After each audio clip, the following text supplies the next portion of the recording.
ಹೂವಿನ ಬಟ್ಲಲ್ಲಿ ಕಿತ್ತು ತಂದೆ ನಕ್ಷತ್ರನೆಲ್ಲ ಕಟ್ಟಿ ಮುಗಿಸೋ ಹೊತ್ತಿಗೆ ಬೆಳಕಾದೋಯ್ತಲ್ಲ ಎಲ್ಲ ಮಾಯವಾಯ್ತಲ್ಲ. ಆ ಸರ್ವಶಕ್ತಿ ಏನು ಮುಗೀತೋ ನಾವು ಮುಂದೆ ಏನೂ ಮಾಡೋಕ್ಕಾಗಲ್ಲ ಅಂತ ಬೇಜಾರಲ್ಲಿರ್ಬೇಕಾದ್ರೆ ಈ ವ್ಯಕ್ತಿ ಇಷ್ಟು ದಿನ ಅದೆಲ್ಲಿದ್ನೋ ಗೊತ್ತಿಲ್ಲ, ಆದ್ರೆ ಈಗ ಮುಂದೆ ಬಂದಿದ್ದಾನೆ. ಸ್ವತಂತ್ರ ಭಾರತದ ಇತಿಹಾಸದಲ್ಲೇ ಇಂತಹ ಪ್ರಕರಣ ಮತ್ತೊಂದಿರಲಾರದು. ಸಾಕ್ಷಿ ತಾನೇ ಕೇಳ್ತಾ ಇದ್ರಿ, ಸಾಕ್ಷಿ ತಾನೇ ಬೇಕಿತ್ತು ನಿಮ್ಗೆಲ್ಲ. ಈಗ ಒಂದು ಜೀವಂತ ಸಾಕ್ಷಿ ಮುಂದೆ ಇದೆ, ಈಗ ನ್ಯಾಯ ಇಸ್ಕೊಡಿ.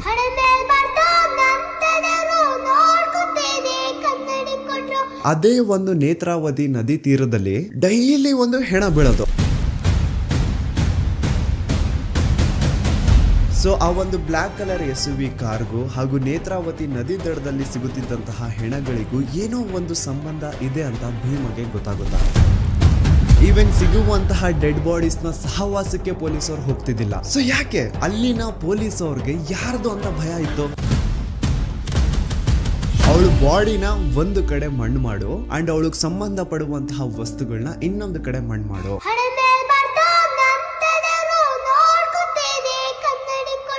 ಪಾಪ ಹುಡುಗಿ ಯಾರ ಮಗಳಿದ್ಲೋ ಗೊತ್ತಿಲ್ಲ, ಆದ್ರೆ ಮಣ್ಣಲ್ಲಿ ಗುರ್ತಿಲ್ದೇನೆ ಮಣ್ಣಾಗ್ಬಿಟ್ಟಿರ್ತಾಳೆ.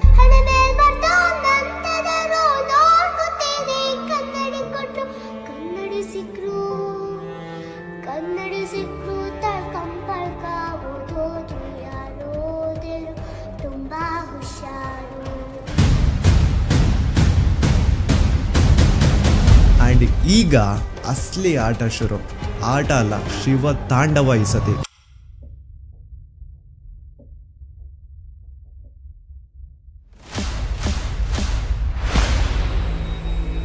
27 ಫೆಬ್ರವರಿ 2025.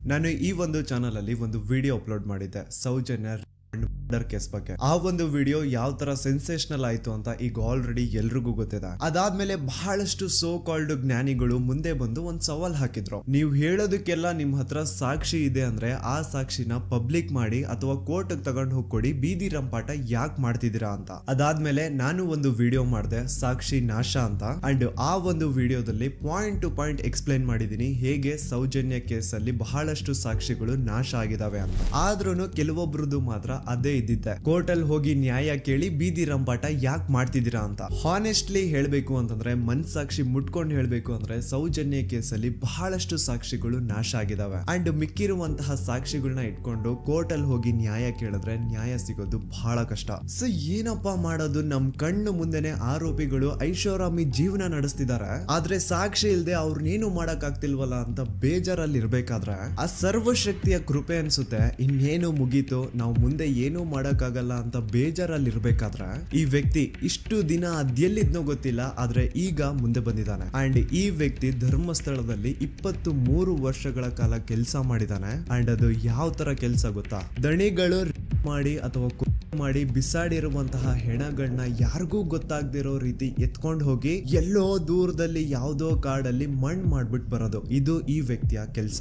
ಒಂದ್ ಅಂದಾಜು ಪ್ರಕಾರ ಈ ವ್ಯಕ್ತಿ ತನ್ನ 20 ಇಯರ್ಸ್ ಆಫ್ ಸರ್ವಿಸ್ ಅಲ್ಲಿ ಸುಮಾರು 1,000ಕ್ಕಿಂತ ಹೆಚ್ಚು ಹೆಣಗಳನ್ನ ಧರ್ಮಸ್ಥಳದ ಸುತ್ತಮುತ್ತ ಪ್ರದೇಶದಲ್ಲಿ ಅಕ್ರಮವಾಗಿ ಮಣ್ಣು ಮಾಡಿದಾನೆ. ಅಂಡ್ ಆ ಹೆಣಗಳನ್ನ ಎಲ್ಲೆಲ್ಲಿ ಮಣ್ಣು ಮಾಡಿದಾನೆ ಅನ್ನುವಂತಹ ವಿಷಯ ಇವನೊಬ್ನಿಗೆ ಬಿಟ್ರೆ ಇನ್ ಯಾರಿಗೂ ಗೊತ್ತಿಲ್ಲ. And now he is ready to take out all those bodies because ಈಗ ಈತನ್ಗೆ ಪಾಪ ಪ್ರಜ್ಞೆ ಅನ್ನೋದು ಬಂದಿದೆ. ಅಂಡ್ ಈಗ ಅಸಲಿ ಆಟ ಶುರು.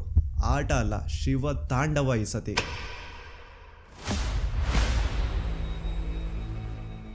ಇಯರ್ 1995 ಮಂಡ್ಯ ಜಿಲ್ಲೆಯ ಒಂದು ಚಿಕ್ಕ ಹಳ್ಳಿ, ಹೆಸರು ರಾಂಪುರ ಅಂತ. ಈ ಊರಲ್ಲಿ 17 ವರ್ಷದ ಒಬ್ಬ ಹುಡುಗ ಇರ್ತಾನೆ. ಅಂಡ್ ಇವನ್ ಹೆಸರೇ ಭೀಮಾ ಅಂತ. ಒಂದು ದಲಿತ ಕುಟುಂಬಕ್ಕೆ ಬಿಲಾಂಗ್ ಮಾಡುವಂತಹ ಈ ಹುಡುಗನ್ಗೆ ಓದು ಬರಹ ಅನ್ನೋದು ತಲೆಗೆ ಹತ್ತಿರಲ್ಲ. ಸೊ ಇವನು ಸ್ಕೂಲ್ಗೂ ಸಹ ಹೋಗದೆ ಊರಲ್ಲಿ ಖಾಲಿ ಪಿಲಿ ಓಡಾಡ್ಕೊಂಡಿರ್ತಾನೆ. ಭೀಮಾಗೆ ಒಬ್ಬ ಅಣ್ಣ ಇರ್ತಾನೆ. ಅಂಡ್ ಅವನು ಧರ್ಮಸ್ಥಳದಲ್ಲಿ ಇರುವಂತಹ ಶ್ರೀ ಮಂಜುನಾಥ ಸ್ವಾಮಿ ದೇವಸ್ಥಾನದಲ್ಲಿ ಈಗ ಆಲ್ರೆಡಿ ಕೆಲಸ ಮಾಡ್ತಾ ಇರ್ತಾನೆ. ಈ ಕಡೆ ಊರಲ್ಲಿ ಭೀಮಾ ಸ್ಕೂಲ್ಗೂ ಸಹ ಹೋಗದೆ ಎಲ್ಲೂ ಕೆಲ್ಸಕ್ಕೆ ಸಹ ಹೋಗದೆ ಸುಮ್ನೆ ಊರಲ್ಲಿ ಖಾಲಿ ಪಿಲಿ ಓಡಾಡ್ತಾ ಇರೋದನ್ನ ನೋಡಕ್ಕಾಗ್ದೆ ಭೀಮ ಅವ್ರ ಅಣ್ಣ ಭೀಮನ ತನ್ನ ಜೊತೆಗೆ ಧರ್ಮಸ್ಥಳ ಕರ್ಕೊಂಡ್ ಬಂದು ಅದೇ ಶ್ರೀ ಮಂಜುನಾಥ ಸ್ವಾಮಿ ದೇವಸ್ಥಾನದಲ್ಲಿ ಕೆಲ್ಸಕ್ಕೆ ಸೇರಿಸ್ತಾನೆ. ತನ್ನ ಅಣ್ಣನ ಸಹಾಯದಿಂದ ಧರ್ಮಸ್ಥಳಕ್ಕೆ ಬಂದಂತಹ ಭೀಮಗೆ ಅಲ್ಲೇ ಇರುವಂತಹ ಶ್ರೀ ಮಂಜುನಾಥ ಸ್ವಾಮಿ ದೇವಸ್ಥಾನದಲ್ಲಿ ಕೆಲ್ಸನೂ ಸಹ ಸಿಗುತ್ತೆ. ಕೆಲ್ಸ ಏನಪ್ಪಾ ಅಂತಂದ್ರೆ ನೇತ್ರಾವತಿ ಸ್ನಾನಘಟ್ಟ ಹತ್ರ ಕಸ ಹೊಡೆಯುವಂತಹ ಕೆಲ್ಸ. ಆ ಒಂದು ನೇತ್ರಾವತಿ ಸ್ನಾನಘಟ್ಟ ಆ ರೀಜನ್ ಏನಿತ್ತು ಅದನ್ನ ನೀಟಾಗಿ ಇಟ್ಕೊಳ್ಳೋದು ಇವನ್ ಡ್ಯೂಟಿ. ಇವನ್ಗೆ 25 ರೂಪಾಯಿ ಸ್ಟಾರ್ಟಿಂಗ್ ಸಂಬಳ ಇರುತ್ತೆ ಅಂಡ್ ಇರೋದಕ್ಕೆ ಅಂತ ಮಾಹಿತಿ ಕಚೇರಿ ಮೇಲೆ ಒಂದು ರೂಮ್ ನು ಸಹ ಕೊಟ್ಟಿರ್ತಾರೆ. ಇನಿಷಿಯಲ್ ಡೇಸ್ ಅಲ್ಲಿ ಎಲ್ಲಾನು ತುಂಬಾ ಚೆನ್ನಾಗಿರುತ್ತೆ. ಇವನ್ ತನ್ ಪಾಡಿಗೆ ತಾನು ಕೆಲಸ ಮಾಡ್ಕೊಂಡು ಜನ ಸೇವೆ ಮಾಡ್ಕೊಂಡು ಕಸ ಗುಡಿಸ್ಕೊಂಡು ಆರಾಮಾಗಿರ್ತಾನೆ. ಅಂಡ್ ತಿಂಗಳು ಕೊನೆ ಬಂತು ಅಂದ್ರೆ ವೀರೇಂದ್ರ ಜೈನ್ ಅವ್ರ ಹತ್ರ ಹೋಗಿ ಸ್ಯಾಲ್ರಿನು ಇಸ್ಕೊಳ್ತಾ ಇರ್ತಾನೆ. ಮಂತ್ ಎಂಡ್ ಅಲ್ಲಿ ವೀರೇಂದ್ರ ಜೈನ್ ಎಲ್ಲಾರ್ಗು ಸ್ಯಾಲರೀಸ್ ಕೊಡ್ತಾ ಇದ್ದಿದ್ದು. ಅಂಡ್ ಭೀಮಾ ಅಂತಹ ಯಾರಾದ್ರೂ ದಲಿತ ಸಮುದಾಯಕ್ಕೆ ಬಿಲಾಂಗ್ ಮಾಡುವಂತವರು ದುಡ್ಡು ಇಸ್ಕೊಳಕ್ ಬಂದ್ರೆ ಆಯಪ್ಪ ವೀರೇಂದ್ರ ಜೈನ್ ಏನ್ ಮಾಡೋನು ಅಂದ್ರೆ ನೀಟಾಗಿ ದುಡ್ಡನ್ನ ಕೈ ಕೊಡೋ ಬದಲು ಹಿಂಗೆ ಬುಟ್ಟಿ ಒಳಗಡೆಯಿಂದ ಹಣ ಎತ್ಕೊಂಡು ಅವ್ರ ಕಡೆ ಬಿಸಾಡೋರಂತ. ಚಿಕ್ಕ ವಯಸ್ಸಿಂದನೂ ಜಾತಿ ಭೇದ ಭಾವ ನೋಡ್ಕೊಂಡು ಬೆಳೆದಿರುವಂತಹ ಭೀಮಾಗೆ ಇದೇನು ಹೊಸ ವಿಷಯ ಇರಲಿಲ್ಲ. ಸೊ ಇವನು ಸ್ಯಾಲ್ರಿ ಇಸ್ಕೊಂಡು ಅದೇ ಒಂದು 25 ರೂಪಾಯಿಲಿ ತನ್ನ ಆರಾಮ್ ಜೀವನನ ನಡೆಸ್ತಾ ಇದ್ದ. ಆದ್ರೆ slowly he started to notice something mysterious. ತಾನೇನು ನೇತ್ರಾವತಿ ಸ್ನಾನ ಘಟ್ಟದಲ್ಲಿ ಕಸ ಗುಡಿಸುವಂತಹ ಕೆಲಸ ಮಾಡ್ತಾ ಇದ್ನೋ ಅದೇ ಒಂದು ನೇತ್ರಾವತಿ ನದಿ ತೀರದಲ್ಲಿ ಡೈಲಿ ಒಂದು ಹೆಣ ಬೀಳೋದು. ನೋಡೋರ್ಗ್ ಹೇಗ್ ಅನ್ಸೋದು ಅಂದ್ರೆ ಯಾರೋ ಪಾಪ ನೀರಿಗೆ ಬಿದ್ದು ಸತ್ ಹೋಗಿರ್ಬೇಕು ಅಂತ ಜನ ಅನ್ಕೊಳ್ಳೋರು. ಆದ್ರೆ ನೀರಲ್ಲಿ ಬಿದ್ದು ಸತ್ತಂತವರ ಮೃತದೇಹ ನೀರಲ್ಲೇ ಸಿಗ್ಬೇಕು ಹೊರತು ದಡದಲ್ಲಿ ಹೇಗ್ ಸಿಗುತ್ತೆ? ಏನ್ ಆ ಶವಗಳು ಇಷ್ಟೊತ್ತು ನೀರಲ್ಲಿ ಇದ್ದಿದ್ ಸಾಕು ಇನ್ನು ಹೋಗ್ಬಿಟ್ಟು ದಡದಲ್ಲಿ ಮಲ್ಕೊಳ್ಳುವ ಅಂತ ಎದ್ದು ಬರೋಕಾಗುತ್ತಾ? ಇಲ್ಲ ತಾನೆ. ಸೊ ಇದೇ ಒಂದು ಡೌಟ್ ಭೀಮಗೆ ಬರುತ್ತಾ. ಈಗ ಭೀಮ ಪ್ರತಿಯೊಂದು ಸೂಕ್ಷ್ಮವಾಗಿ ಅಬ್ಸರ್ವ್ ಮಾಡ್ಲಿಕ್ಕೆ ಸ್ಟಾರ್ಟ್ ಮಾಡ್ತಾನೆ. ಕೆಲವೊಂದ್ಸತಿ ಏನಾಗೋದು ಅಂದ್ರೆ ರಾತ್ರಿ ಹೊತ್ತಲ್ಲಿ ನೇತ್ರಾವತಿ ನದಿ ಹತ್ರ ಒಂದು ಬ್ಲಾಕ್ ಕಲರ್ SUV ಕಾರ್ ಕಾಣಿಸ್ಕೊಳ್ಳೋದಂತೆ. ಆ ಕಾರ್ ನ ನಂಬರು ಈಗ ಭೀಮಗೆ ನೆನಪಿರೋ ಹಾಗೆ 505 ಇರಬೇಕು. ಸೊ ಈ ಕಾರು ಯಾವಾಗೆಲ್ಲ ನೇತ್ರಾವತಿ ನದಿ ಹತ್ರ ಕಾಣಿಸ್ಕೊಳ್ಳೋದು ಅದ್ರ ನೆಕ್ಸ್ಟ್ ದಿನ ಅದೇ ಒಂದು ನೇತ್ರಾವತಿ ನದಿ ಹತ್ರ ಒಂದು ಹೆಣ ಸಿಗೋದು. ಸೊ ಆ ಒಂದು ಬ್ಲಾಕ್ ಕಲರ್ SUV ಕಾರ್ಗೂ ಹಾಗೂ ನೇತ್ರಾವತಿ ನದಿ ದಡದಲ್ಲಿ ಸಿಗುತ್ತಿದ್ದಂತಹ ಹೆಣಗಳಿಗೂ ಏನೋ ಒಂದು ಸಂಬಂಧ ಇದೆ ಅಂತ ಭೀಮಗೆ ಗೊತ್ತಾಗುತ್ತಾ. ಆದ್ರೆ ಅವನು ಈ ವಿಚಾರನ ಯಾರ ಜೊತೆನೂ ಹಂಚ್ಕೊಳ್ಳಲ್ಲ. ಯಾಕೆ ಬೇಕ್ಬಿಡು ನಮ್ಗೆ ಅಂತ ಸುಮ್ಮನೆ ಇರ್ತಾನೆ.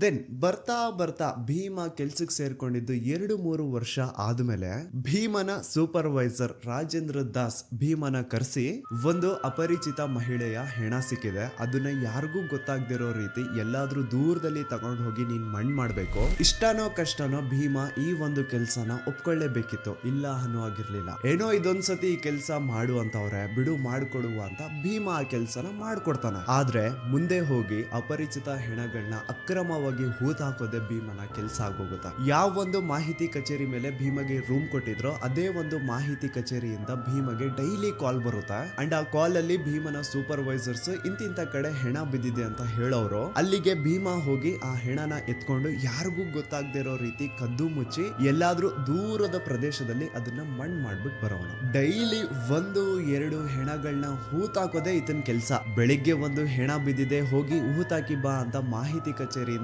ಕಾಲ್ ಬರೋದು. ತಕ್ಷಣಕ್ಕೆ ಭೀಮ ಹೋಗಿ ಆ ಒಂದು ಹೆಣನ ಹೂತಾಕಿ ಬಂದು ಚೂರ್ ರೆಸ್ಟ್ ಮಾಡ್ತಿದ್ದಂಗೆ ಸಂಜೆ ಅಷ್ಟರಲ್ಲಿ ಇನ್ನೊಂದ್ಸತಿ ಕಾಲ್ ಬರೋದು. ಅಗೇನ್ ಭೀಮ ಹೋಗಿ ಇನ್ನೊಂದು ಹೆಣನ ಅಕ್ರಮವಾಗಿ ಹೂತಾಕ್ ಬರೋನು. ಈ ಭೀಮ ಈ ತರ ಬಹಳಷ್ಟು ಹೆಣಗಳನ್ನ ಅಕ್ರಮವಾಗಿ ಹೂತಾಕಿದಾನೆ. ಅಂಡ್ ತನ್ನ ಹೂತಾಕಿರುವಂತಹ ಹೆಣಗಳಲ್ಲಿ ಬಹಳಷ್ಟು ಹೆಣಗಳು ಹೆಂಗಸರ್ದಿರುತ್ತೆ ಹಾಗೂ ಅಪ್ರಾಪ್ತ ವಯಸ್ಸಿನ ಬಾಲಕಿಯರ್ದಿರುತ್ತೆ. ಸೊ ಭೀಮಗೆ ಆಗಿಂದಾನೆ ಪಾಪ ಪ್ರಜ್ಞೆ ಅನ್ನೋದು ಕಾಡ್ತಾ ಇರುತ್ತೆ. ಅಂಡ್ ಇವನು ಬೇಸತ್ ಹೋಗಿರ್ತಾನೆ ತಾನು ಮಾಡ್ತಿರುವಂತಹ ಕೆಲ್ಸದಿಂದ. ಇವನ್ಗೂ ಮದ್ವೆ ಆಗಿರುತ್ತೆ, ಮಕ್ಕಳಿರ್ತಾರೆ, ಅದನ್ನು ಹೆಣ್ಣು ಮಕ್ಕಳಿರ್ತಾರೆ. ಸೊ ಕಂಡವ್ರ ಹೆಣ್ಮಕ್ಳನ್ನ ಅವ್ರ ಮನೆಯವ್ರಿಗೂ ತಿಳಿಸದೆ ಪ್ರಾಪರ್ ಅಂತ್ಯಕ್ರಿಯೆ ಅನ್ನೋದು ಮಾಡದೆ ತಾನು ಹೋಗಿ ಅಕ್ರಮವಾಗಿ ಮಣ್ಣು ಮಾಡಿ ಬರ್ತಾ ಇದ್ರೆ ಎಲ್ಲಿ ಆ ಪಾಪ ತನ್ನ ಮಕ್ಕಳಿಗೂ ತಟ್ಟುಬಿಡುತ್ತೆ ಅನ್ನೋದೊಂದು ಭಯ ಇವನ್ಗೆ. ಆದ್ರೆ ಬೇರೆ ಆಪ್ಷನ್ ಇಲ್ಲ, ಬೇರೆ ವಿಧಿನೇ ಇಲ್ಲ. ಆ ಮಾಹಿತಿ ಕಚೇರಿ ಅವ್ರಿಗೆ ತನ್ನ ಸೂಪರ್ವೈಸರ್ಸ್ಗೆ ನಾನು ಇನ್ಮೇಲೆಯಿಂದ ಈ ಕೆಲಸ ಮಾಡಲ್ಲ ಅಂತ ಏನಾದ್ರು ಹೇಳ್ಬಿಟ್ರೆ ಅವರು ಇವನ್ನ ತುಂಡಾಗಿ ಕತ್ತರಿಸ್ತೀವಿ ಅಂತ ಹೆದರ್ಸಿರ್ತಾರ. ಹೋಗ್ಲಿ ಅಟ್ಲೀಸ್ಟ್ ಪೊಲೀಸ್ ಅವ್ರಿಗಾದ್ರೂ ಈ ವಿಷಯನ ತಿಳಿಸೋಣ, ಪೊಲೀಸ್ ಅವರಿಂದ ಹೆಲ್ಪ್ ತಗೊಳ್ಳೋಣ ಅಂದ್ರೆ ಅಲ್ಲಿನ ಪೊಲೀಸ್ ಅವರು ಬೆಳ್ತಂಗಡಿ ಪೊಲೀಸ್ ಸ್ಟೇಷನ್ ನ ಪೊಲೀಸ್ ಅವರೆಲ್ಲ ವೀರೇಂದ್ರ ಜೈನ್ ನ ಚಾಟುಗಳು. ಅವ್ರಿಗೆ ಸರ್ಕಾರದಿಂದ ಒಂದು ಸಂಬಳ ಸಿಗ್ತಾ ಇದ್ರೆ ವೀರೇಂದ್ರ ಜೈನ್ ಇಂದ ಇನ್ನೊಂದು ಸಂಬಳ ಸಿಗ್ತಾ ಇರುತ್ತೆ. ಭೀಮ ತನ್ನ ಕಣ್ಣಾರೆ ಕಂಡಿದ್ದಾನೆ ಈ ಬೆಳ್ತಂಗಡಿ ಪೊಲೀಸ್ ಅವರು ಪ್ರತಿ ತಿಂಗಳು 1ನೇ ತಾರೀಕು ವೀರೇಂದ್ರ ಜೈನ್ ನ ಮನೆ ಮುಂದೆ ಬಂದು ನಾಯಿಗಳ ತರ ನಿಂತಿರೋರಂತೆ. ಅಂಡ್ ವೀರೇಂದ್ರ ಜೈನ್ ಬಂದು ಅವ್ರಗಳಿಗೆ ಬಿಸ್ಕೆಟ್ ತರ ಹಣ ಹಂಚ್ತಾ ಇದ್ದಿದ್ದು. ಆಗಿನ ಬೆಳ್ತಂಗಡಿ ಪೊಲೀಸ್ ಅವರು ಎಷ್ಟು ಕರಪ್ಟೆಡ್ ಇದ್ರು ಅಂತ ಒಂದು ಇನ್ಸಿಡೆಂಟ್ ಮೂಲಕ ನಿಮ್ಗೆ ಎಕ್ಸ್ಪ್ಲೇನ್ ಮಾಡ್ತೇನೆ. 2010 ಧರ್ಮಸ್ಥಳ ಕಲ್ಲೇರಿ ಹತ್ರ ಒಂದು ರೋಡ್ ಸೈಡ್ ಅಲ್ಲಿ ಪೆಟ್ರೋಲ್ ಪಂಪ್ ಇರುತ್ತೆ ಅಂಡ್ ಆ ಒಂದು ಪೆಟ್ರೋಲ್ ಪಂಪ್ ಇಂದ ಸುಮಾರು 200 ಮೀಟರ್ ದೂರ ಸ್ವಲ್ಪ ಜನರ ಕಡಿಮೆ ಓಡಾಟ ಇರುವಂತಹ ಜಾಗದಲ್ಲಿ ಒಂದು 14 ರಿಂದ 15 ವರ್ಷದ ಹುಡುಗಿಯ ಹೆಣ ಬಿದ್ದಿರೋತ. ಯಾರೋ ಆ ಹುಡುಗಿನ ಮರ್ಡರ್ ಮಾಡಿ ಸಾಯಿಸಿದ್ದಾರೆ ಅಂತ ಆ ಹುಡುಗಿಯ ದೇಹ ನೋಡಿದ್ರೆ ಕ್ಲಿಯರ್ ಆಗಿ ಗೊತ್ತಾಗ್ತಾ ಇರುತ್ತೆ. ಆ ಹುಡುಗಿಯ ಮೈ ಮೇಲೆ ಒಂದು ಶರ್ಟ್ ಮಾತ್ರ ಇರುತ್ತೆ, ಕೆಳಗಡೆ ಸ್ಕರ್ಟ್ ಆತರ ಏನೂ ಇರಲ್ಲ, ಇನ್ನರ್ ವೇರ್ಸ್ ಸಹ ಮಿಸ್ಸಿಂಗ್ ಇರ್ತವೆ ಅಂಡ್ ಆ ಹುಡುಗಿಯ ಸ್ಕೂಲ್ ಬ್ಯಾಗ್ ಬುಕ್ಸ್ ಎಲ್ಲ ಅಲ್ಲೆಲ್ಲೇ ಬಿದ್ದಿರ್ತವೆ. ಭೀಮನ ಮಾಹಿತಿ ಕಚೇರಿ ಅವರು ಆ ಹುಡುಗಿಯ ಹೆಣ ಸಿಕ್ಕಿದೆ ಅಂತೆ, ಅವಳನ್ನ ಮಣ್ಣು ಮಾಡ್ಬಿಟ್ ಬಾ ಅಂತ ಸ್ಪಾಟ್ ಕಳ್ಸಿರ್ತಾರೆ ಅಂಡ್ ಭೀಮ ಸ್ಪಾಟ್ ಬಂದು ನೋಡ್ತಾನೆ. ಅಲ್ಲಿ ಆಲ್ರೆಡಿ ಆ ಹುಡುಗಿಯ ಮೃತದೇಹ ಹತ್ರ ಇಬ್ರು ಪೊಲೀಸ್ ಅವ್ರು ನಿಂತಿರ್ತಾರೆ. ಹೇಳ್ಬೇಕು ಅಂದ್ರೆ ಅನ್ನ ತಿನ್ನೋ ಮನುಷ್ಯರೇನಾದ್ರು ಆ ಪೊಲೀಸ್ ಅವ್ರು ಆಗಿದ್ರೆ ಆ ಹುಡುಗಿ ಯಾರು, ಅವಳು ಯಾರ ಮಗಳು, ಅವಳು ಅಲ್ಲಿಗೆ ಹೇಗ್ ಬಂದ್ಲು, ಅವಳ ಜೊತೆ ಆತರ ಘೋರ ಕೃತ್ಯ ಮಾಡಿದವ್ರು ಯಾರು, ಅದನ್ನೆಲ್ಲ ಕಂಡು ಹಿಡಿದು ಆ ಹುಡುಗಿಯ ಬಾಡಿನ ಮನೆಯವ್ರಿಗೆ ತಲುಪಿಸ್ಬೇಕಿತ್ತು. ಆದ್ರೆ ಪೊಲೀಸ್ ಅವರು ಏನ್ ಮಾಡ್ತಾರೆ ಗೊತ್ತಾ, ಸ್ಪಾಟ್ಗೆ ಭೀಮ ಬಂದಿದ ತಕ್ಷಣ ಅವನ ಕೈಯಿಂದ ಒಂದು ಗುಂಡಿ ತೋಡಿಸಿ ಆ ಒಂದು ಗುಂಡಿ ಒಳಗಡೆ ಆ ಹುಡುಗಿಯ ಬಾಡಿನ ಮುಚ್ಚಾಕು ಅಂತ ಹೇಳ್ತಾರೆ. ಆ ಕಡೆ ಭೀಮ ಗುಂಡಿನ ತೋಡ್ತಾ ಇರ್ಬೇಕಾದ್ರೆ ಈ ಕಡೆ ಪೊಲೀಸ್ ಅವ್ರಿಗೆ ಆ ಹುಡುಗಿಯ ಸ್ಕೂಲ್ ಬುಕ್ಸ್ ಇಂದ ಅವಳ ಅಡ್ರೆಸ್ ಸಿಕ್ಕಿರುತ್ತೆ, ಪಟ್ರಾಮೆ ವಿಲೇಜ್ ಅಂತ ಇರುತ್ತೆ. ಇದನ್ನ ಕೇಳಿಸ್ಕೊಂಡು ಭೀಮ ಹೇಳ್ತಾನೆ, ಸರ್ ಅಡ್ರೆಸ್ ಸಿಕ್ಕಿದೆ ಅಲ್ಲ, ಅಟ್ಲೀಸ್ಟ್ ಮನೆಯವ್ರಿಗೆ ವಿಷಯ ಆದ್ರೂ ತಿಳಿಸಿ, ಅವ್ರಾದ್ರೂ ಅಟ್ಲೀಸ್ಟ್ ಈ ಹುಡುಗಿಗೆ ಪ್ರಾಪರ್ ವೇಲಿ ಅಂತ್ಯಕ್ರಿಯೆ ಆದ್ರೂ ಮಾಡ್ಕೊಳ್ತಾರೆ ಅಂತ ಹೇಳಿದ್ರೆ ಆ ಪೊಲೀಸ್ ಆಫೀಸರು ಮುಚ್ಕೊಂಡು ನಿನ್ಗೆ ಹೇಳಿರುವಂತಹ ಕೆಲಸ ನೀನ್ ಮಾಡು ಅಂತ ಅವಾಜ್ ಹಾಕ್ತಾನಂತೆ. ಪಾಪ ಆ ಹುಡುಗಿ ಯಾರ ಮಗಳಿದ್ಲೋ ಗೊತ್ತಿಲ್ಲ, ಆದ್ರೆ ಮಣ್ಣಲ್ಲಿ ಗುರ್ತಿಲ್ದೇನೆ ಮಣ್ಣಾಗ್ಬಿಟ್ಟಿರ್ತಾಳೆ. ಇದೇ ತರ ಸುಮಾರು ಜನ ಹೆಂಗಸರದು ಅಪ್ರಾಪ್ತ ವಯಸ್ಸಿನ ಬಾಲಕಿಯರದು ಎಷ್ಟೋ ಹೆಣಗಳನ್ನ ಭೀಮ ಅಕ್ರಮವಾಗಿ ಪೊಲೀಸ್ ಅವರು ಮುಂದೆನೆ ಮಣ್ಣು ಮಾಡಿರ್ತಾನೆ.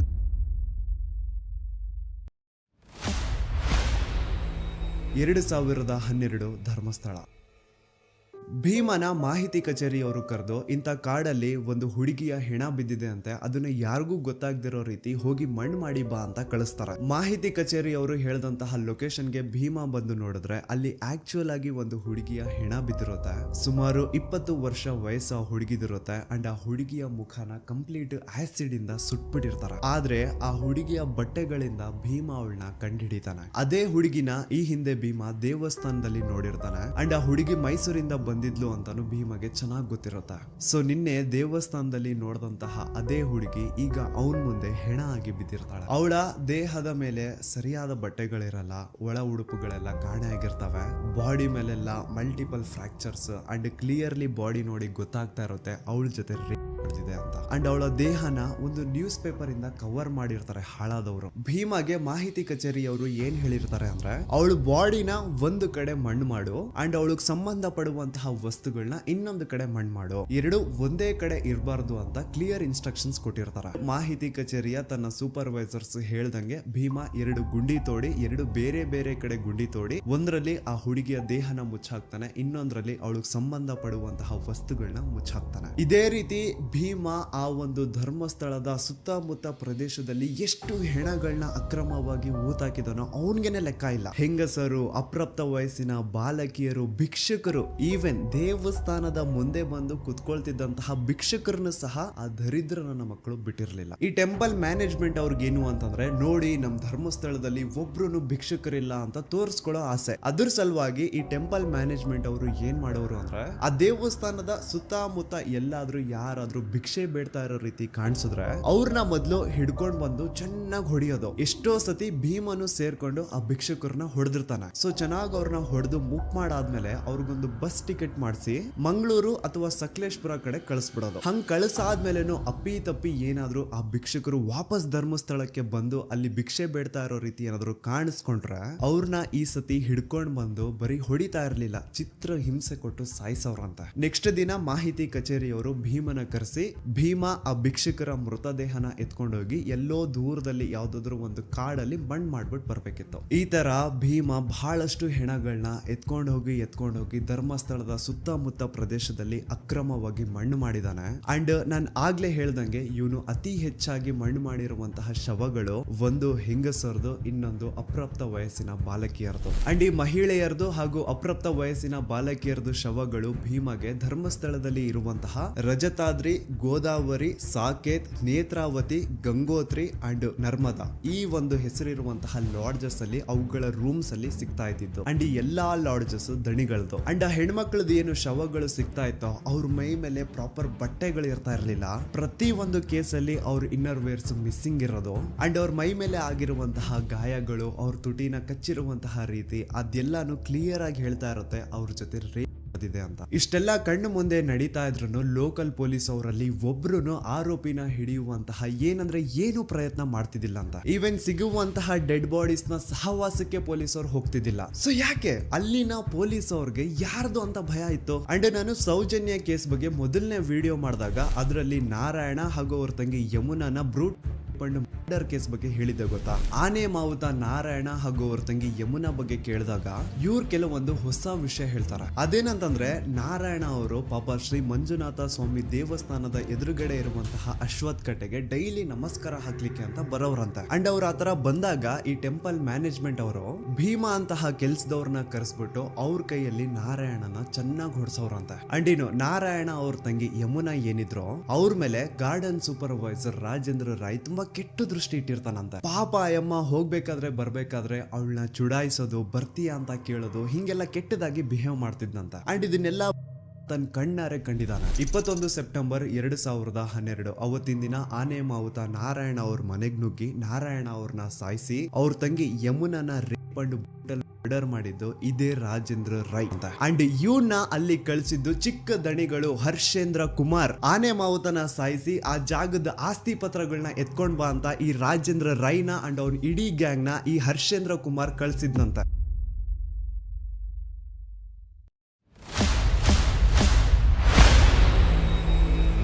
9 ಅಕ್ಟೋಬರ್ 2012 ಭೀಮಾ ಊರಿಗೆ ಹೋಗಿರ್ತಾನೆ. ಅಂಡ್ ಮಧ್ಯರಾತ್ರಿ 11-12 ಗಂಟೆ ಹಾಗೆ ಭೀಮನ ಮ್ಯಾನೇಜರ್ ಆದಂತಹ ಬಾಲಕೃಷ್ಣ ಅವ್ರ ಕಡೆಯಿಂದ ಕಾಲ್ ಬರುತ್ತೆ. ಅಂಡ್ ಅವರು ಕಾಲ್ ಮಾಡಿ ಎಲ್ಲಿದ್ಯಾ ಬೇಗ ಬಾ, ಇಲ್ಲಿ ಒಂದು ಹುಡುಗಿಯ ಹೆಣ ಬಿದ್ದಿದೆ, ಇದನ್ನ ಬೇಗ ಮಣ್ಣು ಮಾಡಬೇಕು ಅಂತ ಕರೀತಾರೆ. ಆದ್ರೆ ಭೀಮಾ ಇಲ್ಲ ಸಾಹೇಬ್ರೆ ನಾನು ಊರಿಗೆ ಬಂದಿದ್ದೀನಿ ಬರೋಕ್ಕಾಗಲ್ಲ ಅಂತ ಹೇಳಿದಾಗ ಹಾ ನೀನ್ ಊರಿಗೆ ಹೋಗಿದ್ಯಾ, ಹೇಳ್ದೆ ಕೇಳ್ದೆ ಯಾವಾಗ ಊರಿಗೆ ಹೋದೆ ನೀನು, ನಿಮ್ಗೆಲ್ಲ ಹೇಳೋರ್ ಕೇಳೋರ್ ಯಾರು ಇಲ್ವಾ ಅಂತ ಬೈಕೊಂಡು ಕಾಲ್ ಕಟ್ ಮಾಡ್ತಾರೆ. ನೆಕ್ಸ್ಟ್ ದಿನ ಅಂದ್ರೆ 10 ಅಕ್ಟೋಬರ್ 2012 ಭೀಮಾ ಊರಿಂದ ಧರ್ಮಸ್ಥಳಕ್ಕೆ ವಾಪಸ್ ಬರ್ತಾನೆ. ಅಂಡ್ ಬಂದಾದ್ಮೇಲೆ ಅವನಿಗೆ ಗೊತ್ತಾಗುತ್ತೆ ಹಿಂದಿನ ದಿನ ಮಧ್ಯರಾತ್ರಿ ತನ್ನ ಮ್ಯಾನೇಜರ್ ಬಾಲಕೃಷ್ಣ ಕಾಲ್ ಮಾಡಿ ಯಾವ ಒಂದು ಹುಡುಗಿಯ ಹೆಣನ ಹೂತಾಕ್ಬೇಕು ಅಂತ ಹೇಳಿದ್ನೋ ಆ ಹೆಣ ಬೇರೆ ಯಾರ್ದು ಅಲ್ಲ ಸೌಜನ್ಯದಿರುತ್ತೆ. ಮೇ ಬಿ ಹಿಂದಿನ ದಿನ ಏನಾದ್ರೂ ಭೀಮಾ ಧರ್ಮಸ್ಥಳದಲ್ಲೇ ಇದ್ದಿದ್ರೆ ಸೌಜನ್ಯನ ಬಾಡಿನೇ ಸಿಗ್ತಾ ಇರ್ಲಿಲ್ಲ ಅನ್ಸುತ್ತೆ. ಯಪ್ಪಾ ನನಗೆ ಒಂದು ಅರ್ಥ ಆಗ್ತಾ ಇಲ್ಲ, ಊರಲ್ಲಿ ಎಲ್ಲಾದ್ರೂ ಒಂದು ಅಪರಿಚಿತ ಹೆಣ ಬಿದ್ರೆ ಅದಕ್ಕೂ ಟೆಂಪಲ್ ಮ್ಯಾನೇಜ್ಮೆಂಟ್ ಅವ್ರಿಗೂ ಏನ್ ಸಂಬಂಧ? ಯಾರಿಗೂ ಇಲ್ದೇ ಇರುವಂತಹ ಚಿಂತೆ ಇವ್ರುಗಳಿಗೆ ಯಾಕೆ ಅಂತ. ಒಂದು ಅಪರಿಚಿತ ಹೆಣ ಅಂದ್ಮೇಲೆ ಅದು ಪೊಲೀಸ್ ಅವ್ರ ಜವಾಬ್ದಾರಿ, ಮುಂದೆ ಏನ್ ಮಾಡ್ಬೇಕು ಅನ್ನೋದು ಅವ್ರಗಳ ತಲೆನೋವು. ಸೊ ಎಲ್ಲೋ ಸಂಬಂಧನೇ ಇಲ್ಲದೆ ಬಿದ್ದಿರುವಂತಹ ಹೆಣಗಳಿಗೂ ದಣಿಗಳಿಗೂ ಟೆಂಪಲ್ ಮ್ಯಾನೇಜ್ಮೆಂಟ್ ಅವ್ರಿಗೂ ಏನ್ ಸಂಬಂಧ? ಈ ಪ್ರಶ್ನೆನ ನೀವು ನನಗ್ ಕೇಳೋದಲ್ಲ, ಆ ನಕಲಿ ಧರ್ಮಾಧಿಕಾರಿ ಇದಾನಲ್ವಾ ಅವನ್ಗೆ ಹೋಗ್ಬಿಟ್ಟು ಕೇಳಿ. ಯಾಕಪ್ಪ ಎಲ್ಲಿ ಅಪರಿಚಿತ ಹೆಣ ಸಿಕ್ರು ಯಾಕೆ ನಿಮ್ಮವ್ರು ಹೋಗ್ಬಿಟ್ಟು ಅದನ್ನ ಅಕ್ರಮವಾಗಿ ಹೂತಾಗಿ ಬರೋರು? ಯಾಕೆ ಈ ಕೆಲಸನ ಮಾಡೋರು? ಈ ಪ್ರಶ್ನೆನ ನೀವು ಹೋಗ್ಬಿಟ್ಟು ಆ ಧರ್ಮಾಧಿಕಾರಿಗೆ ಆ ಟೆಂಪಲ್ ಮ್ಯಾನೇಜ್ಮೆಂಟ್ ಅವ್ರಿಗೆ ಕೇಳಿ. ನಿಮ್ಗೆ ಸೌಜನ್ಯ ಪ್ರಕರಣದ ಪ್ರಮುಖ ಸಾಕ್ಷಿ ರವಿ ಪೂಜಾರಿ ಬಗ್ಗೆ ಲಾಸ್ಟ್ ವಿಡಿಯೋದಲ್ಲಿ ಹೇಳಿದ್ದೆ. ಸೊ ಸತ್ತಿರುವಂತಹ ಆ ರವಿ ಪೂಜಾರಿನ ಬೆಸ್ಟ್ ಫ್ರೆಂಡೇ ಈ ಭೀಮಾ. ಸೌಜನ್ಯ ಕೇಸು ಹೊರಗೆ ಬಂದ್ಮೇಲೆ ಆ ರವಿ ಪೂಜಾರಿ ಪಾಪ ಫುಲ್ಲು ಟೆನ್ಷನ್ ಅಲ್ಲಿ ಕುಡ್ಕೊಂಡು ಊಟ ನಿದ್ದೆ ಇಲ್ಲದೆ ಓಡಾಡ್ತಾ ಇರ್ತಾನಂತೆ. ಸೊ ತನ್ನ ಬೆಸ್ಟ್ ಫ್ರೆಂಡ್ ನ ಆ ಒಂದು ಪರಿಸ್ಥಿತಿನ ನೋಡಕ್ಕಾಗದೆ ಭೀಮಾ ಹೋಗ್ಬಿಟ್ಟು ರವಿ ಪೂಜಾರಿ ಹತ್ರ ಮಾತಾಡ್ತಾನೆ. ಯಾಕೆ ಮಗ ನೀನು ತುಂಬಾ ಟೆನ್ಷನ್ ಅಲ್ಲಿ ಕಾಣಿಸ್ತಾ ಇದೆಯಾ, ಕುಡ್ಕೊಂಡು ಓಡಾಡ್ತಿದ್ಯಾ, ಮನೆಯವ್ರಿಗೆಲ್ಲ ತುಂಬಾ ದುಡ್ಡು ಕಳಿಸಿದ್ಯಾ ಅಂತ, ಇಲ್ಲಿ ಬೇರೆ ಯಾರ್ಯಾರಿಗೋ ಸಾಲಗಳು ಕೊಡ್ತಿದ್ಯಾ, ಏನ್ ಕತೆ ಅರ್ಥ ಆಗ್ತಿಲ್ವಲ್ಲ, ಇಷ್ಟೊಂದು ದುಡ್ಡು ನಿನ್ನ ಹತ್ರ ಎಲ್ಲಿಂದ ಬಂತು ಅಂತ ಭೀಮಾ ಒತ್ತಿ ರವಿ ಪೂಜಾರಿ ಹತ್ರ ಕೇಳಿದಾಗ ಆಗ ಕೊನೆಗೆ ರವಿ ಪೂಜಾರಿ ಬಾಯ್ ಬಿಡ್ತಾನೆ. ಅಂಡ್ ರವಿ ಪೂಜಾರಿ ಭೀಮನ ಮುಂದೆ ಏನ್ ಹೇಳ್ತಾನೆ ಅಂದ್ರೆ ಮೊನ್ನೆ ಸೌಜನ್ಯ ಅಂತ ಒಂದು ಹುಡುಗಿಯ ಹೆಣ ಸಿಕ್ತಲ್ವಾ, ನಿನಗ್ ಗೊತ್ತಾ ಆ ಹುಡುಗಿ ಜೊತೆ ಹಂಗ್ ಮಾಡಿರೋದು ಯಾರು ಅಂತ? ಭೀಮಾ ಇಲ್ಲ ನನಗ್ ಗೊತ್ತಿಲ್ಲ ಅಂದಾಗ ಅದಕ್ಕೆ ರವಿ ಪೂಜಾರಿ ಹೇಳ್ತಾನೆ ಆ ಹುಡುಗಿ ಸೌಜನ್ಯ ಜೊತೆ ಆತರ ಮಾಡಿದ್ದು ಬೇರೆ ಯಾರು ಅಲ್ಲ, ಚಿಕ್ಕ ದಣಿಗಳ ಹರ್ಷೇಂದ್ರ ಕುಮಾರ್ ಅಂಡ್ ಆ ಹುಡುಗಿನ ಸಾಯಿಸಿ ಅವಳ ದೇಹನ ಎಲ್ಲಾದ್ರೂ ಬಿಸಾಡ್ರಿ ಅಂತ ಚಿಕ್ಕ ದಣಿಗಳು ಹೇಳಿದ್ರು. ಈ ವಿಷಯ ನಾನ್ ಎಲ್ಲೂ ಹೊರಗಡೆ ಬಿಟ್ಕೊಡ್ಬಾರ್ದು ಅಂತ ದಣಿಗಳು ನನಗೆ 25,000 ದುಡ್ಡು ಸಹ ಕೊಟ್ರು ಅಂತ ರವಿ ಪೂಜಾರಿ ಭೀಮನ ಮುಂದೆ ಹೇಳಿದಾನೆ. ಭೀಮಗೆ ಇದೆಲ್ಲ ಎಕ್ಸ್ಪೆಕ್ಟೆಡ್ ಇತ್ತು. ಸೊ ಅವನ್ಗೆ ರಿಯಲ್ ನೇಮ್ಸ್ ನ ಕೇಳಿದಾಗ ಅಂತ ಶಾಕ್ ಏನೂ ಆಗಿಲ್ಲ. ಭೀಮಗೆ ಈ ವಿಷಯ ಯಾಕೆ ಶಾಕಿಂಗ್ ಅನ್ಸಲ್ಲ ಅಂದ್ರೆ ಇಷ್ಟು ವರ್ಷಗಳ ಕಾಲ ಅವನೇನು ಅಕ್ರಮವಾಗಿ ಹೆಣಗಳನ್ನ ಹೂತಾಕಿ ಬರ್ತಾ ಇದ್ದಾನೋ ಅದೆಲ್ಲ ದಣಿಗಳು ಮಾಡಿಟ್ಟಿರುವಂತಹ ಕರ್ಮಕಾಂಡಗಳು ಅಂತ ಅವನಿಗೆ ಚೆನ್ನಾಗಿ ಗೊತ್ತಿದೆ. ಸೊ ಹಾಗಾಗಿ ಈಗ ರವಿ ಪೂಜಾರಿ ರಿಯಲ್ ನೇಮ್ಸ್ ನ ಹೇಳಿದ್ರು ಸಹ ಭೀಮಗೆ ಏನ್ ಶಾಕಿಂಗ್ ಅನ್ಸಿಲ್ಲ ಅದು. ಬಟ್ ಶಾಕಿಂಗ್ ಅನ್ಸಿದ್ ಏನು ಅಂದ್ರೆ ಭೀಮ ಹಾಗೂ ರವಿ ಪೂಜಾರಿ ನಡುವೆ ಈ ಒಂದು ಮಾತುಕತೆ ಆಗಿದ್ದು ಸ್ವಲ್ಪ ದಿನ ಆದ್ಮೇಲೆ ರವಿ ಪೂಜಾರಿ ಮಿಸ್ಟೀರಿಯಸ್ ಆಗಿ ಸತ್ ಹೋಗ್ತಾನೆ. ಆ ರವಿ ಪೂಜಾರಿ ಮಾಡ್ಕೊಂಡು ಸತ್ತೋದ ಅಂತ ಪೊಲೀಸ್ ಅವ್ರು ಹೇಳ್ತಾರೆ. ಆದ್ರೆ ರವಿ ಪೂಜಾರಿ ನಿಜವಾಗ್ಲೂ ಹೇಗ್ ಸತ್ತೋದ, ಅವನ್ನ ಯಾರು ಸಾಯಿಸಿದ್ರು, ಅವನ್ನ ಯಾಕೆ ಸಾಯಿಸಿದ್ರು, ಇದೆಲ್ಲ ವಿಷಯ ಭೀಮಗೆ ಚೆನ್ನಾಗಿ ಗೊತ್ತಿದೆ. ಸೊ ರವಿ ಪೂಜಾರಿನ ನಿಗೂಢ ಸಾವು ಆದ್ಮೇಲೆ ಭೀಮಗೆ ಒಂಥರ ಮನ್ಸಲ್ಲೇ ಭಯ ಸ್ಟಾರ್ಟ್. ಒಬ್ಬ ರೂಮ್ ಬಾಯ್ ಆಗಿ ಇಷ್ಟು ನಿಯತ್ತಾಗಿ ಅಷ್ಟು ವರ್ಷಗಳ ಕಾಲ ಕೆಲಸ ಮಾಡ್ಕೊಂಡು ಬಂದಂತಹ ಆ ರವಿ ಪೂಜಾರಿನೇ ಇವರು ಉಳಿಸಿಲ್ಲ. ಇನ್ನು ನನ್ನ ಬಿಡ್ತಾರ, ನಾನ್ ಬೇರೆ ಇವ್ರು ಮಾಡಿರುವಂತಹ ಕೊಲೆಗಳನ್ನೆಲ್ಲ ಎತ್ಕೊಂಡು ಹೋಗಿ ಮಣ್ಣು ಮಾಡಿ ಬಂದವನು, ನಾನ್ ಎಲ್ಲಾದ್ರೂ ಇನ್ ಫ್ಯೂಚರ್ ಯಾರ ಮುಂದೆ ಆದ್ರೂ ಬಾಯಿ ಬಿಟ್ಬಿಡ್ತೀನೇನೋ ಅಂತ ನನ್ನ ಇವತ್ತಿಲ್ಲ ನಾಳೆ ಮುಗಿಸ್ತಾರೆ. ಈ ತರ ಒಂದು ಭಯ ಭೀಮನ ಮನ್ಸಲ್ಲಿ ಸ್ಟಾರ್ಟ್ ಆಗಿ ಭೀಮ ತನ್ನ ಇಡೀ ಕುಟುಂಬನ ಕರ್ಕೊಂಡು ಹಿಂದೆ ಒಂದೂನು ಸುಳಿವು ಬಿಡದೆ ಬೇರೆ ರಾಜ್ಯಕ್ಕೆ ಓಡಿ ಹೋಗ್ತಾನೆ. ಈಗ ಸೌಜನ್ಯ ಪ್ರಕರಣದಲ್ಲಿ ಆಗ್ತಿರುವಂತಹ ಬೆಳವಣಿಗೆಗಳು ನೋಡಿ ಮಹೇಶ್ ಶೆಟ್ಟಿ, ತಿಮ್ರೋಡಿ ಅವರು, Girish sir, Jayant sir and ಊರಿನ ಜನ ಎಲ್ಲ ದಣಿಗಳ ವಿರುದ್ಧ ನಿಂತಿರೋದ್ ನೋಡಿ ಈಗ ಈ ಭೀಮಗೆ ಧೈರ್ಯ ಬಂದು ಇವನು ಸಾಕ್ಷಿ ಹೇಳಲಿಕ್ಕೆ ಮುಂದೆ ಬಂದಿದ್ದಾನೆ. But he and his family needs safety and security. ಸಾಕ್ಷಿ ಸಂರಕ್ಷಣಾ ಕಾಯ್ದೆ ಅಡಿಯಲ್ಲಿ ಈತನ್ಗೇನಾದ್ರೂ ಸಂರಕ್ಷಣೆ ಸಿಕ್ಕರೆ ಈತ ಪ್ರತಿ ಒಂದು ವಿಷಯನ ಕೋರ್ಟ್ ಮುಂದೆ ಹೇಳಲಿಕ್ಕೆ ರೆಡಿ ಇದ್ದಾನೆ. ರೀಸೆಂಟ್ಲಿ ಭೀಮ ಯಾರಿಗೂ ಗೊತ್ತಾಗ್ದಿರೋ ರೀತಿ ಧರ್ಮಸ್ಥಳ ಗ್ರಾಮಕ್ಕೆ ವಾಪಸ್ ಹೋಗಿ ಕೊನೆಯದಾಗಿ ಅಕ್ರಮವಾಗಿ ಮಣ್ಣು ಮಾಡಿ ಮುಚ್ಚಾಕಿರುವಂತಹ ದೇಹನ ಹೊರಗೆ ತೆಗೆದು ಆ ಒಂದು ಅಸ್ಥಿ ಪಂಜರಗಳನ್ನ ತಂದು ತನ್ನ ಜೊತೆಗೆ ಇಟ್ಕೊಂಡಿದ್ದಾನೆ. ಅಂಡ್ ಈಗ ಆ ಒಂದು ಅಸ್ಥಿ ಪಂಜರನ ಪೊಲೀಸ್ ಸ್ಟೇಷನ್ಗೆ ಸಬ್ಮಿಟ್ ಮಾಡಿ ತಾನು ಕೂಡ ಸರೆಂಡರ್ ಆಗಿರ್ತಾನೆ. ಅಂಡ್ ಈ ವ್ಯಕ್ತಿಗೆ ಈಗೇನಾದ್ರೂ ಸಾಕ್ಷಿ ಸಂರಕ್ಷಣಾ ಕಾಯ್ದೆ ಅಡಿಯಲ್ಲಿ ಸಂರಕ್ಷಣೆ ಸಿಕ್ಕರೆ ಆ 23 ವರ್ಷಗಳ ಕಾಲ ತಾನೇನು ಧರ್ಮಸ್ಥಳದ ಸುತ್ತಮುತ್ತ ಪ್ರದೇಶದಲ್ಲಿ ಅಕ್ರಮವಾಗಿ ಹೂತಾಕಿರುವಂತಹ ಹೆಣಗಳಿದಾವೋ ಅದನ್ನೆಲ್ಲ ಹೊರಗೆ ತೆಗೆಯೋದಕ್ಕೆ ರೆಡಿ ಇದ್ದಾನೆ. ಇನ್ ಕೇಸ್ ಹೀಗೆ ಆಯ್ತು ಅನ್ಕೊಳ್ಳಿ, ರಾಶಿ ಅಸ್ಥಿ ಪಂಜರಗಳು ಹೊರಗೆ ಬೀಳ್ತಾವೆ. ಈಗ ಇಷ್ಟೆಲ್ಲ ಸತ್ಯ ಗೊತ್ತಾದ್ಮೇಲೂ ನೀವಿನ್ನೂ ಆ ನಕಲಿ ದೇವಮಾನವ ವೀರೇಂದ್ರ ಜೈನ್ ಅವ್ರ ತಮ್ಮ ಹರ್ಷೇಂದ್ರ ಜೈನ್ ಅಂಡ್ ಅವ್ರ ಇಡೀ ಕುಟುಂಬನ ಸಪೋರ್ಟ್ ಮಾಡ್ತೀರಾ ಅಂತಂದ್ರೆ ನಾಚಿಕೆ ಆಗ್ಬೇಕು ನಿಮ್ಗಳ ಜನ್ಮಕ್ಕೆ. ಸಾಕ್ಷಿ ತಾನೇ ಕೇಳ್ತಾ ಇದ್ರಿ, ಸಾಕ್ಷಿ ತಾನೇ ಬೇಕಿತ್ತು ನಿಮ್ಗೆಲ್ಲ. ಈಗ ಒಂದು ಜೀವಂತ ಸಾಕ್ಷಿ ಮುಂದೆ ಇದೆ, ಈಗ ನ್ಯಾಯ ಇಸ್ಕೊಡಿ. ಹೆಚ್ಚು ಕಡಿಮೆ 1,000 ಜನ ದಿಕ್ಕಿಲ್ಲ ದೆಸ ಇಲ್ಲ, ಅವ್ರ ಮನೆಯವ್ರಿಗೆ ಅವ್ರು ಸತ್ತಿದ್ದಾರೆ ಅನ್ನುವಂತಹ ವಿಷಯನೂ ಗೊತ್ತಿಲ್ಲ, ಹಂಗ ಮಾಡಿ ಅವ್ರನ್ನ ಮುಚ್ಚಾಕಿದಾರೆ. ಇಷ್ಟು ಕೇಳಿದ್ಮೇಲೆ ನಿಮ್ ರಕ್ತ ಕುದಿತಿಲ್ಲ ಅಂತಂದ್ರೆ ಏನ್ ಹೇಳ್ಬೇಕಿನ್ನ. ನಮ್ ದೂತ ಸಭೆಯ ಪ್ರಜೆಗಳಿಗೆ ಏನಾದ್ರೂ ಅಲ್ಲಾಡ್ಸಿದ್ರೆ ಆ ನನ್ನ ಮಗನ್ನ ಚಪ್ಲಿಲ್ ಹೊಡಿರಿ. ಇಲ್ಲಿ ಸ್ಕ್ರೀನ್ ಮೇಲೆ ಏನ್ QR ಕೋಡ್ ಕಾಣಿಸ್ತಾ ಇದೆಯೋ ಇದನ್ನ ಸ್ಕ್ಯಾನ್ ಮಾಡಿ ಅಥವಾ ಡಿಸ್ಕ್ರಿಪ್ಷನ್ ಬಾಕ್ಸ್ ಅಲ್ಲಿ ನಾನೊಂದು ಲಿಂಕ್ ಕೊಟ್ಟಿರ್ತೀನಿ. ಆ ಒಂದು ಲಿಂಕ್ ಮೇಲೆ ಕ್ಲಿಕ್ ಮಾಡಿ ನಿಮ್ ಮುಂದೆ ಒಂದು ಫಾರ್ಮ್ ಓಪನ್ ಆಗುತ್ತಾ. ನೀವು ನಿಜವಾಗ್ಲೂ ಧರ್ಮಸ್ಥಳದಲ್ಲಿ ಆಗಿರುವಂತಹ ಅನ್ಯಾಯದ ವಿರುದ್ಧ ಜಸ್ಟಿಸ್ ನ ಡಿಮ್ಯಾಂಡ್ ಮಾಡ್ತಿದ್ದೀರಾ ಅಂತಂದ್ರೆ ಪ್ಲೀಸ್ ಆ ಒಂದು ಫಾರ್ಮ್ ನ ಫಿಲ್ ಮಾಡಿ. ಅಂಡ್ ಕೇವಲ ನೀವು ಒಂದೇ